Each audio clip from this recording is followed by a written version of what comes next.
بسم اللہ الرحمن الرحیم۔ السلام علیکم محترم ناظرین، جب دشمن کے ڈرونز ہمارے آسمان کو چیرتے ہیں تو وہ صرف زمین پر بارود نہیں گراتے بلکہ ایک قوم کے حوصلوں پر بھی حملہ کرتے ہیں۔ لیکن اصل سوال یہ نہیں ہوتا کہ وہ آئے کیسے، اصل سوال یہ ہوتا ہے کہ وہ واپس کیسے جائیں گے اور اس جرات کی قیمت انہیں کیا چکانی پڑے گی۔ پاکستان خاموش ہو سکتا ہے مگر غافل نہیں ہوتا۔ ہم صبر کرتے ہیں کیونکہ ہماری خاموشی کمزوری نہیں بلکہ حکمت ہوتی ہے۔ ہر جنگ کی ایک گھڑی ہوتی ہے اور جب وہ گھڑی آتی ہے تو پاکستان دشمن کو اس کی اپنی زبان میں، اس کے اپنے میدان میں، اس کے ہی نقشے کے مطابق جواب دیتا ہے۔ بھارت اگر یہ سمجھ بیٹھا ہے کہ وہ صرف ایک آہنی پر مار کر پاکستان کو جھکا دے گا تو اسے جان لینا چاہیے کہ پاکستان کا جواب صرف فضا میں نہیں ہوتا، یہ جواب سیبر کی تاریکیوں میں گونجتا ہے، معیشت کے گنبدوں میں لرزتا ہے اور دشمن کی نفسیات کو ہلا دینے والی گہرائیوں میں داخل ہو جاتا ہے۔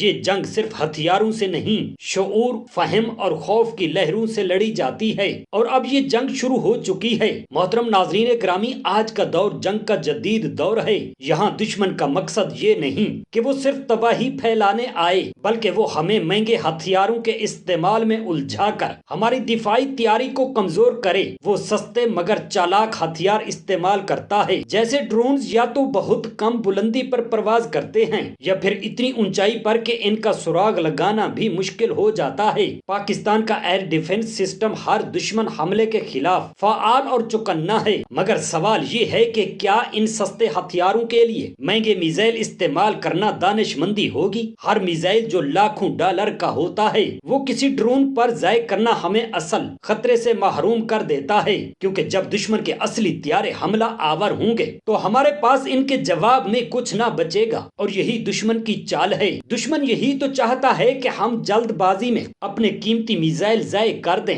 تاکہ وہ بعد میں بڑے حملے کرے اور ہم جواب نہ دے سکیں، مگر پاکستان صرف دفاعی حکمت عملی نہیں، عقلی منصوبہ بندی پر یقین رکھتا ہے۔ جب حملہ ہوتا ہے تو ہمارا مقصد صرف جوابی کارروائی کرنا نہیں ہوتا بلکہ دشمن کے حکمت عملی کو توڑنا بھی ہوتا ہے، اور یہی ہم نے کیا۔ ہماری فضائیہ نے 5 بھارتی طیارے اور ان کے 36 ڈرون مار گرائے۔ یہ کوئی معمولی کارنامہ نہیں۔ اب بھارت دنیا کے آگے شرمسار ہے کیونکہ اس نے ایسی ہزیمت اٹھائی ہے۔ وہ کہتے تھے اگر ریفال ہوتا تو نتیجہ اس کے برعکس ہوتا۔ اب دنیا نے جان لیا ہے کہ بھارت مہنگے سے مہنگے جدید ترین آلات لے آئے پاکستان سے آگے نہیں بڑھ سکتا، کیونکہ یہ ایک خاموش پیغام تھا کہ پاکستان جاگا ہوا ہے، خبردار ہے اور تیار ہے۔ محترم ناظرین گرامی، یہ حقیقت ہے کہ جدید میزائل سسٹمز کو روکنا دنیا کی بڑی طاقتوں کے لیے بھی آسان نہیں ہوتا۔ بعض میزائل ایسے ہوتے ہیں جن کی رفتار 11,000 کلومیٹر فی گھنٹہ تک ہوتی ہے۔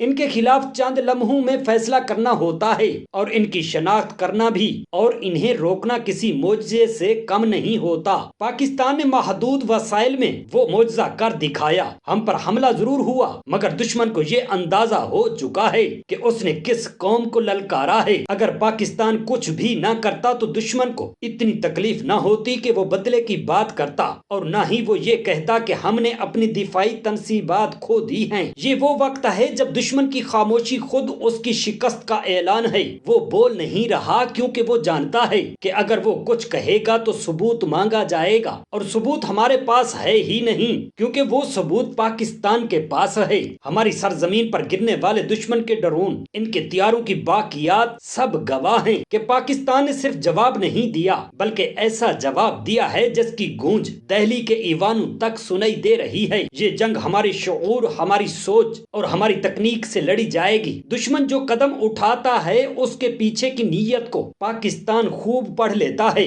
اس کے ارادے کو توڑتے ہیں اور اس کی حکمت عملی کو شکست دیتے ہیں۔ ہماری خاموشی ہماری منصوبہ بندی ہے اور ہماری ہر جوابی کارروائی دشمن کے غرور کو توڑنے والی ضرب پاکستان کا پیغام واضح ہے۔ مگر جنگ ہم پر مسلط کی گئی تو ہم وہی کریں گے جو ہماری تاریخ ہمیں سکھاتی ہے، جو ہمارے شہداء کا خون ہم سے تقاضا کرتا ہے اور جو ہمارے مستقبل کا تحفظ ہم پر فرض کرتا ہے۔ دشمن کی آنکھوں میں آنکھیں ڈال کر ہم یہ اعلان کرتے ہیں کہ اب کی بار صرف بارود نہیں بولے گا، شعور بھی بولے گا، جذبہ بھی بولے گا اور قربانی بھی۔ پاکستان زندہ باد۔ اللہ تعالیٰ پاکستان کا حامی و ناصر ہو، آمین۔